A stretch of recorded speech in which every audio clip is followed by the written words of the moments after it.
आज हम पढ़ेंगे राजस्थान के किसान आंदोलन और किसान आंदोलन में बिजोली आंदोलन के बारे में आज पढ़ेंगे। तो इसकी शुरुआत हुई 1897 से और ये चला 1941 तक। सर्वाधिक समय तक यानी कि 44 वर्ष तक चलने वाला आंदोलन था ये। सबसे अधिक समय तक चला ये। भारत का भारत का सबसे बड़ा संगठित अहिंसात्मक किसान आंदोलन रहा है ये। इसके कुछ उपनाम है: विजयवाली, उत्तमाद्री, उत्तम शिखर और उपरमाल। उपरमाल क्या होता है? उपरमाल है बिजोलिया भीलवाड़ा से भैंसरोडगढ़ तक तक का जो पथरीला मार्ग है उसको ही अपरमाल कहा जाता है। खानवा का युद्ध हुआ 17 मार्च 1527 को। राणा सांगा का साथ जगनेर भरतपुर के अशोक परमार ने वीरता पूर्वक यानी कि जो वीरता दिखाई, अशोक परमार ने वीरता दिखाई महाराणा सांगा के साथ में। तो राणा सांगा ने खुश होकर ये अपरमाल नाम की जागीर इसको प्रदान कर दी अशोक परमार को। बिजोलिया किसान आंदोलन 3 चरणों में हुआ। 3 चरण। पहला चरण था जो 1897 से स्टार्ट हुआ और 1915 तक चला। इसमें स्थानीय नेताओं ने भाग लिया, उन्होंने चलाया, स्थानीय नेता थे जिन्होंने चलाया। फिर 1915 से 1923 तक अनुभवी नेताओं ने चलाया। ये दूसरा चरण था। फिर तीसरा चरण आता है वो 1923 से और 1941 तक चला। 1923 से 1941 तक चला। यहाँ पर 19 जागीर, 83 गांव वे 84 प्रकार के कर थे। 84 प्रकार के कर कर वो होते हैं, मतलब कि कर लगान वगैरह कर थे। बिजोलिया बिजोलिया को राव केशवदास ने मराठाओं से मुक्त करवाया था। राव गोविंदास तथा बिजोलिया में सब राव गोविंदास तक बिजोलिया में सब सौहार्दपूर्ण चल रहा था, यानी कि अच्छा चल रहा था राव गोविंदास तक। तो फिर आते हैं ठाकुर कर्षण सिंह। कर्षण सिंह के समय जागीरदारों द्वारा किसान पर अत्याचार शुरू हो गए। बिजोलिया में सर्वाधिक धाकड़ जाति के किसान थे। धाकड़ जाति के किसान थे। बिजोलिया किसान आंदोलन का नेतृत्व करने वाले लोग थे साधु सीताराम, रामजीलाल और फतेहकरण ब्रह्मा देव, इनका नाम था ये। इन्होंने इसका नेतृत्व किया। सीताराम ने मित्र मंडल की स्थापना करी। ये भाई साहब इंपॉर्टेंट है, ये पूछ लिया कहीं जाता है कई बार एग्जाम में। फिर अगला आता है 1916 में अपरमाल किसान पंच बोर्ड का गठन किया गया। ये भी सीताराम जी ने किया। सीताराम जी ने दो बातें की, एक तो मित्र मंडल की स्थापना करी और 1916 में उपरमाल किसान पंच बोर्ड का गठन किया। जो प्रमुख लाग और कर थे वो पढ़ लेते हैं, है ना। प्रमुख लाग कौन कौन से थे? पहला था लाटा। कौन सा था? लाटा। लाटा के अंदर तोलाई के समय ली जाने वाली लाग, जो तोलने के समय ली जाने वाली लाग थी। फिर आता है कुंता। अगला आता है कुंता। कुंता थी खड़ी फसल पर ली जाने वाली लाग। उसके बाद में आता है 1903 चौरी कर। ये तो फेमस करता है चौरी कर। बेटियों की शादी के समय 1 रुपए से 5 रुपए तक ली जाने वाली लाग, ये चौरी करता। इसको कौन लेता था? इसको खुमार लेते थे। अभी भी चलता है ये, अभी भी कई जगह चलता है कि खुमार से मटके वगैरह लाते हैं तब तो चौरी कर लिया जाता है। यानी कि इसको हटा तो दिया पर मान्यता कर दिया शादियों में। फिर आता है चूड़ा लाग। चूड़ा लाग, जब भी ठकुराइन नया चूड़ा पहनती तो लाग ली जाती थी। ठकुराइन ठकुराइन नया चूड़ा पहनती तो लाग दी जाती थी। भाई साहब ऐसी ऐसी लाग प्रचलित थी पहले।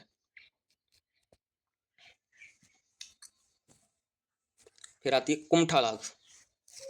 कुमठा लाग था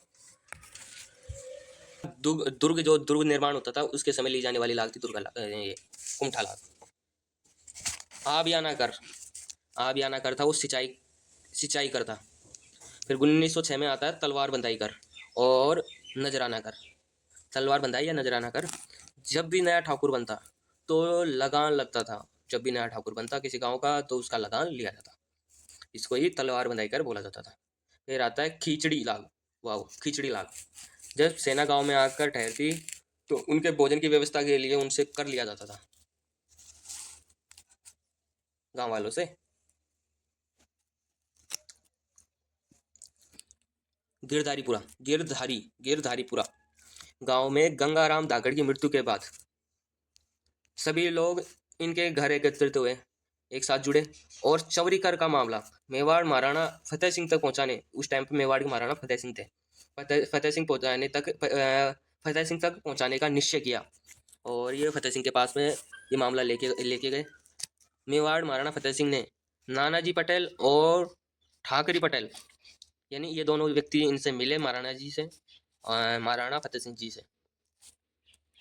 महाराणा फतेह सिंह ने बिजोलिया में हमीद हुसैन को भेजा, जिससे जिससे किसानों के पक्ष में महाराणा के पास मामला पहुंचा, यानी कि उन्होंने छानबीन के लिए पहुंचाया था उसको।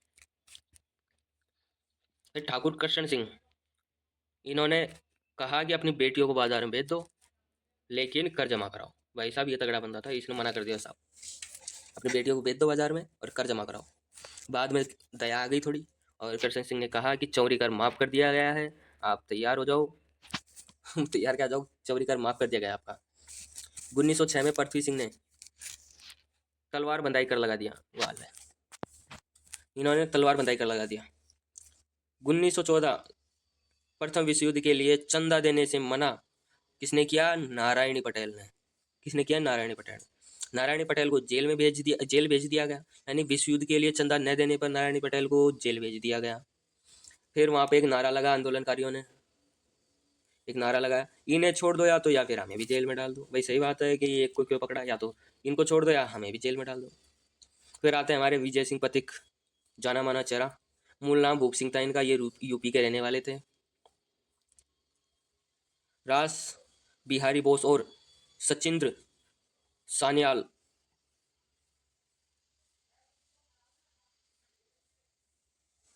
के कहने पर ये राजस्थान आए थे, मतलब कि रास बिहारी बोस और सचिंद्र सान्याल के कहने पर ये राजस्थान में आए थे। कौन? विजय सिंह पथिक। राजस्थान में गोपाल सिंह खरवा के साथ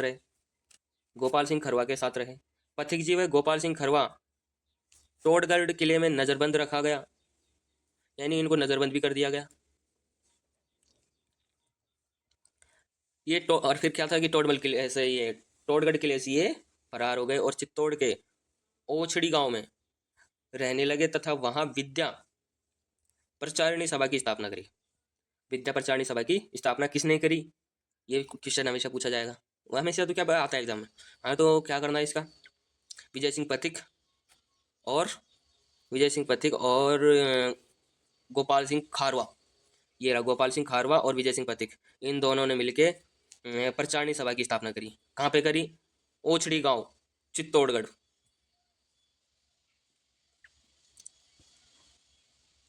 फिर आता है साधु सीताराम दास, ये इंपॉर्टेंट है थोड़ी लाइन। साधु सीताराम दास व मंगललाल के कहने पर बिजोलिया किसान आंदोलन का नेतृत्व किया, यानी कि इन्होंने नेतृत्व किसके कहने पर किया? जो किसान आंदोलन का नेतृत्व कर रहे थे, बिजोलिया किसान आंदोलन का, वो किसके कहने पर किया? एक तो साधु सीताराम दास और मंगललाल, इन दोनों के कहने पर ही विजय सिंह पथिक ने बिजोलिया किसान आंदोलन का नेतृत्व किया। फिर आता है विजय सिंह, वही पढ़ रहे हैं विजय सिंह पथिक। 1917 में पथिक जी बेरीसाल गांव भीलवाड़ा में हरियाली अमावस्या के दिन अपरमाल पंच बोर्ड का गठन तथा सरपंच मन्ना पटेल को बनाया। इन्होंने भी अपरमाल पंच बोर्ड का गठन कर दिया। कहाँ पे किया? भीलवाड़ा में, बेरीसाल गांव भीलवाड़ा में। और सरपंच किसको बना दिया? सरपंच बना दिया मन्ना पटेल जी को। फिर आता है 1919 अमृतसर अधिवेशन। पथिक जी ने बिजोलिया किसान आंदोलन की बात रखी यहाँ पे, कहाँ पे रखी? अमृतसर अधिवेशन में। 1920 में नागपुर अधिवेशन में कालू जी नंदराम और गोकुल ने बिजोलिया किसान आंदोलन की प्रदर्शनी लगाई।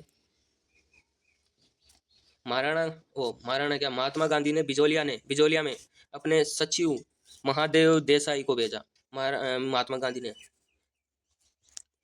गांधी थे उस टाइम पे, तो महात्मा गांधी ने बिजोलिया में अपने सचिव महादेव देसाई को भेजा। 1919 में बिंदुलाल भट्टाचार्य आयोग बना। ये बिंदुलाल भट्टाचार्य आयोग बना। सदस्य थे बिंदुलाल जी खुद, अल्फज अली और अमर सिंह राणावत। ये बहुत खतरनाक आदमी था, अमर सिंह राणा। फिर आते 1922। 1922 आते आते रॉबर्ट हॉलैंड कौन था? एक अंग्रेज था। अंग्रेज के द्वारा 84 कर में से 35 कर यानी कर लाग माफ कर दिए गए। यानी कि हिंदू राजाओं से अच्छे तो अंग्रेज थे? नहीं नहीं, गलत बात। कई जगह अच्छे थे, कई जगह नहीं थे। वो हिंदू राजाओं से टैक्स ले रहे थे, जनता से टैक्स ले रहे थे, वो ज़्यादा पैसे बढ़ा के ले रहे थे। यानी कि 35 लाख माफ कर दिए गए। यहाँ माणिक्यलाल वर्मा ने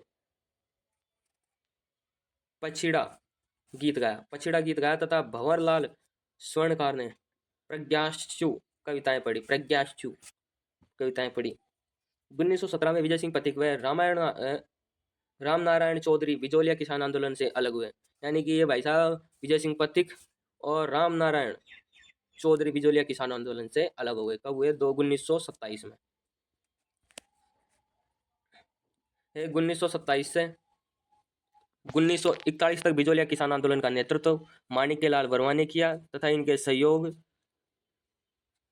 जमनालाल बजाज और हरिभाऊ उपाध्याय ने किया। 1927 के बाद में किसने संभाला नेतृत्व? माणिक्यलाल वर्मा ने, और इनका सहयोग करने वाले थे जमनालाल वर्मा, वो बजाज और हरिभाऊ उपाध्याय। एक नोट है, इसको पढ़ना है अच्छे से। विजय सिंह पथिक फलासिया एमपी से किसान आंदोलन का नेतृत्व किया। अच्छा, यहाँ से ही करते थे। किसानों ने पथिक जी को महात्मा कहा। वाह, महात्मा की पदवी दे दी इनको, पथिक जी को महात्मा की पदवी मिल गई।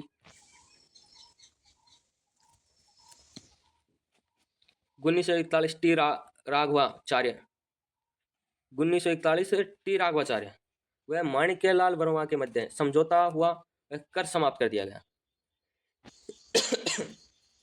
और उस टाइम पे इनके मतलब ये कर माफ हुआ, समझौता हुआ। इस टाइम पे संदेशवाहक तुलसी भील ने किया। संदेशवाहक का कार्य तुलसी भील के द्वारा किया गया। और प्रताप नामक समाचार पत्र में गणेश शंकर विद्यार्थी ने किसान आंदोलन को उजागर किया। देख लो, विद्यार्थियों ने किसान आंदोलन को उजागर किया। इसका विद्यार्थी का नाम क्या था? गणेश शंकर विद्यार्थी। किसान एक दूसरे को कारमेड नाम से बुलाते थे, और कारमेड इस नाम से बुलाते थे इसको। कामरेड कारमेड नहीं, कामरेड। तो हमारा ये बिजोलिया किसान आंदोलन पूर्ण होता है। और अगली क्लास में हम पढ़ेंगे बूंदी का किसान आंदोलन। तो आज की क्लास यहाँ तक ही।